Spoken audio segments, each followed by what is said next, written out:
এক ছিল ছোট্ট গ্রাম। সেই গ্রামে থাকত মায়া নামে এক মেয়ে। মায়া খুব গরিব, কিন্তু তার মন ছিল সোনার মতো ভালো। প্রতিদিন সে বন থেকে কাঠ কেটে এনে মায়ের জন্য রান্না করত। একদিন বনে হাঁটতে হাঁটতে মায়া দেখল একটি ছোট্ট নীল পাখি জালে আটকে গেছে। মায়া জাল কেটে পাখিটিকে মুক্ত করল। পাখিটি কৃতজ্ঞ হয়ে বলল, তুমি দয়া করেছ, তাই আমি তোমাকে একটি উপহার দেব। পাখিটি উড়ে গিয়ে এনে দিল একটি জাদুর পালক। বলল, যখনই তুমি কষ্টে পড়বে এই পালক হাতে নিলেই সমাধান আসবে। সেদিন থেকে মায়ার জীবন বদলে গেল।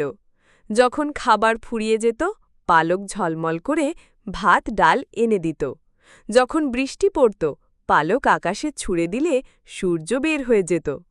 গ্রামের লোকেরা অবাক হয়ে মায়ার কাছে এলো, কিন্তু মায়া কখনো স্বার্থের জন্য পালক ব্যবহার করত না, শুধু অন্যের উপকারে দিত।